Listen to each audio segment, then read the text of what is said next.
नारायणं नमस्कृत्यं नरं चैव नरोत्तमं देवी सरस्वती व्यासं ततो जयमुदीरयेत्। नमस्कार मित्रों, पुनः एक बार फिर स्वागत है सनातन धर्म शास्त्रों की चर्चा में आप सबका।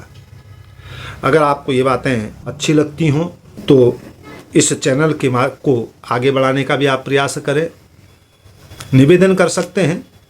बाकी इच्छा आपकी है। केवल इसका उद्देश्य धन कमाना नहीं, केवल शास्त्रों की जानकारी को अग्रेसित करना भी भर तक है। जीवन क्षणभंगुर है, कब रहे न रहे, लेकिन आजकल इस संचार व्यवस्था में इतना तो निश्चित है कि यह जानकारी चिरकाल तक रहेगी, ये आशा हम लोग कर सकते हैं। अतएव कभी भी इस जानकारी को ग्रहण किया जा सकता है। इसी उद्देश्य से इस चैनल का निर्माण किया गया है।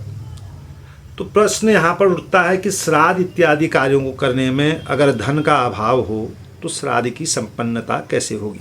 क्योंकि धन की परिस्थिति सबके लिए एक समान नहीं होती है। कभी कभी धन का अभाव भी होता है। ऐसी परिस्थिति में जब मनुष्य श्राद्ध का अनुष्ठान जो है अनिवार्य है, उसको छोड़ना नहीं है। अगर न हो तो शास्त्र ने कुछ व्यवस्थाएं बनाई हुई हैं। अन्न वस्त्र खरीदने में पैसों का अभाव हो तो उस समय कहा गया है कि शाक द्वारा ही श्राद्ध कर देना चाहिए। तस्मा श्राद्धम नरो भक्त्या शाकैरेपि यथा विधि। शाक खरीदने के लिए भी पैसे न हो तो तृण, घास और लकड़ी को बेचकर कुछ पैसे इकट्ठा करें, उन पैसों से शाक खरीद कर श्राद्ध के लिए निवेश करें। तृण काष्ठार्जनम कृत्वा प्रार्थित्वा वराघटाम करोति पितृकार्य ततो लक्ष्य गुणम भवेत। इस प्रकार से किया हुआ श्राद्ध लाखों गुना फल प्राप्त कराता है सज्जनों।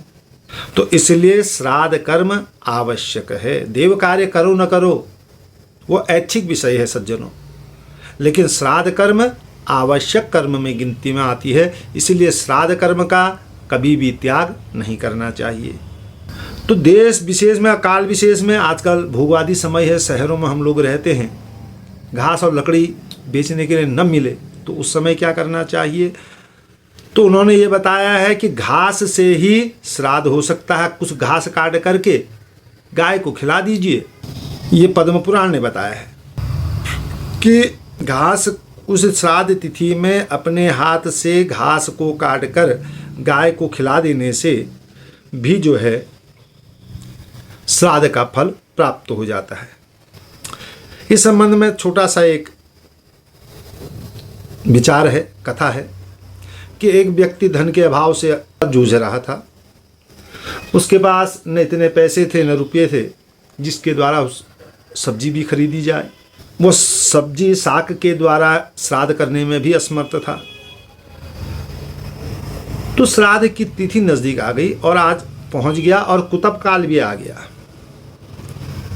काल बीतने पर श्राद्ध नहीं हो सकता था, क्योंकि श्राद्ध केवल के लिए नियम बहुत जरूरी है सज्जनों। ये चीज़ें आप जान लीजिए कि श्राद्ध में केवल श्राद्ध कर देना, पिंड बना देना, यही मान्य नहीं रखता। श्राद्ध के दिन नियम, विधि, विधान, जानकारी भी होना आवश्यक है। तो कुतब काल भी आ गया, तो इसकी चर्चा फिर करेंगे अगले में। अगर कुतब काल बीत जाए तो श्राद्ध की कोई भी वस्तु पितरों को नहीं मिलती है। तो बेचारा व्यक्ति डर गया, सहम गया, घबरा गया और रुदन करने लगा, रो पड़ा। श्राद्ध करें तो कैसे? एक विद्वान ने उससे कहा कि अभी थोड़ा सा कुतब काल का कुछ समय बचा हुआ है, तुरंत ही घास काट के लाओ और पितरों के नाम पर गाय को खिला दो। वह व्यक्ति दौड़ करके गया और घास काट करके उसने गौ माता को खिला दी और श्राद्ध के फलस्वरूप उसे देवलोक की प्राप्ति हुई। एतद पुण्य प्रसादेनो गतोषो सुर मंदिर, पद्म पुराण का 6ष्ठी खंड का वचन है। कभी कभी ऐसी भी परिस्थिति आ जाती है तो घास का मिलना भी संभव नहीं हो तो अब श्राद्ध कैसे करें? तो शास्त्र ने इसका समाधान किया है। श्राद्धकर्ता को देश काल परिस्थिति के अनुसार घास का मिलना भी संभव न हो तब श्राद्ध का विकल्प इस प्रकार है कि श्राद्धकर्ता एकांत में चले जाए, दोनों हाथों को ऊपर उठाकर विष्णु पुराण के जो श्लोक हैं उनका उच्चारण कर पितरों से प्रार्थना करे क्या करे, न मे अस्ति वित्तम च न धनम च नान्य श्राद्धोपयोगम स्वपितृन्नो अनंतो अस्मि तप्यंतु भक्त्या पितरो मयेतो कृतो भुजो वर्तमनि मारुतस्य।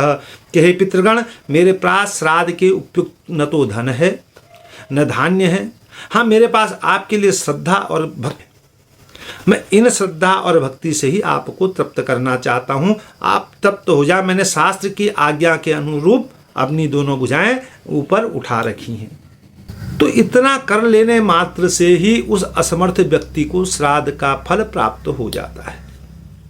श्राद्ध कार्य की साधन संपन्न व्यक्ति के लिए कंजूसी नहीं बतलाया हमारा। श्राद्ध कार्य में किसी प्रकार की कंजूसी बर्दाश्त भी नहीं होती है। वित्तम साठ्यम न समाचरेत, अपने उपलब्ध साधनों के द्वारा हर व्यक्ति को श्राद्ध अवश्य करना चाहिए।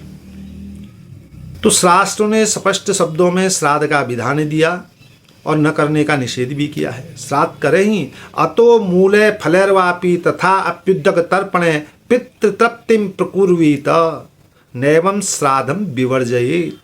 श्राद्ध को छोड़े नहीं, यह धर्म सिंधु का वचन है। आज इतना ही। जय जय सीताराम, श्री हरिशरण। फिर अगले में चर्चा करेंगे कि श्राद्ध का अधिकारी कौन है, श्राद्ध के भेद किस प्रकार होते हैं, श्राद्ध की संक्षिप्त विधि क्या होती है, अगर श्राद्ध हम न कर पाएँ तो किस प्रकार से श्राद्धकर्ता को श्राद्ध में किस वस्तुओं को, कैसे ब्राह्मण होने चाहिए, श्राद्ध में किस प्रकार के ब्राह्मण नहीं होने चाहिए, इनकी चर्चा हम अगले में करेंगे। जय जय सीताराम।